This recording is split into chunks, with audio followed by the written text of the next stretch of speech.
چپتے چپتے لوگ سوال کرتے ہیں تاکہ کہیں اور سے جواب نہ ملے تو ادھر سے تو ملے گا۔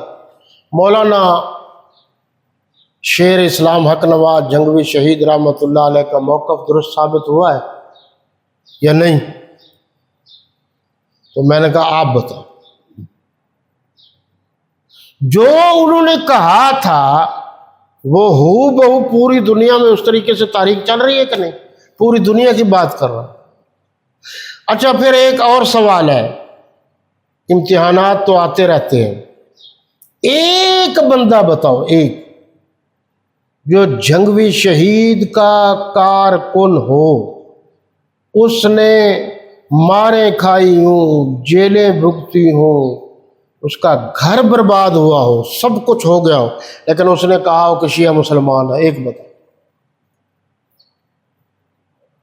کسی نے لکھ کر دیا ہو حکومت پاکستان کو کہ جناب نہیں ہم ان کو مسلمان سمجھتے ہیں، دکھاؤ۔ وہ جیسے کیسے گزرا ہے کسی نے نہیں کہا۔ جو اس بات کی یقین دہانی کراتی ہے چونکہ شیعہ قرآن کا منکر ہے، ویسے تو سارے مسائل میں اختلاف ہے، چونکہ شیعہ عقیدہ امامت کا قائل ہے، چونکہ شیعہ اصحاب ثلاثہ پر خصوصاً نعوذ باللہ نعوذ باللہ نعوذ باللہ بکواسیں کرتا ہے، لعن طعن کرتا ہے، ان کی کتابوں میں موجود ہے کہ نماز کے بعد اتنی تسبیح پڑھو لعن طعن کی، چونکہ شیعہ حضرت سیدہ عائشہ کے خلاف باتیں کرتے ہیں، ان کے عقائد جمیع مسلمانوں کے خلاف ہے، جمہور اہل سنت والجماعت کے خلاف ہے، ان کے عقائد کفریہ ہیں، کافرانہ ہیں۔ اس لیے مجھے کوئی شک نہیں کہ یہ کافر نہیں ہے، مجھے اسی طرح یقین ہے جس طرح سورج کے نکلنے پر یقین ہے کہ وہ سورج نظر آ رہا ہے۔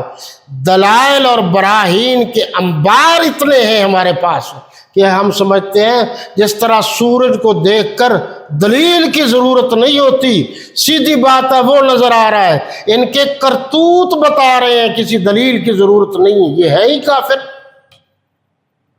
ہم نے کب کہا مسلمان؟ اس لیے ان باتوں پر آپ غور کیجیے، توجہ کیجیے۔ ابھی میں نے مولانا تقی عثمانی صاحب کا آپ کو حوالہ دیا ہے نا کہ انہوں نے کہا ہے کافر، ویسے سارے بزرگوں نے لکھا ہے، صرف میں نے ایک کا حوالہ دے دیا ہے۔